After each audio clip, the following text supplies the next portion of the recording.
पल है बलमुआ बहरी चोट लगे रे सखी। चौकी पल है बलमुआ बहरी चोट लगे रे सखी। हाजीपुर के केला जैसन मोट लगे रे सखी। हाजीपुर के केला जैसन मोट लगे रे सखी।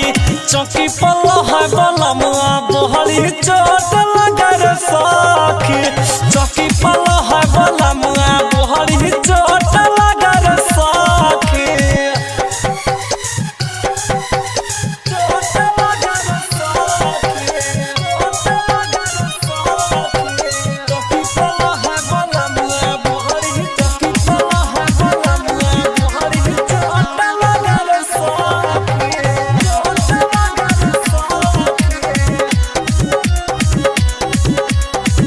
बाबूजी देहले रहे दहेज में पलंग रे। पलंग पर सुते खातिर रहब हैलंग रे सखी रे। बाबूजी देहले रहे दहेज में पलंग रे। पलंग पर सुते खातिर रहब हैलंग रे।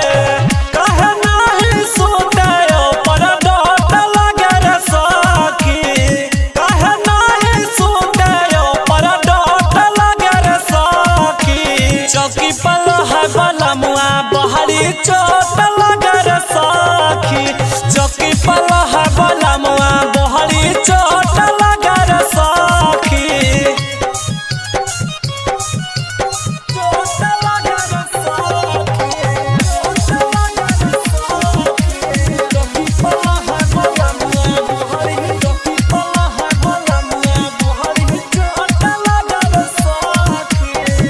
लागे न बलमुआ के तनी को सराम रे। 5 मिनट में करी दई छै गरम रे। तनी को बलमुआ के आवे न सराम रे। 5 मिनट में करी दई गरम रे। कह सोनू सीधा बक चोट लगे रे सखी। थके न सूरज हरदम यो भरल लगे रे सखी। चौकी पल है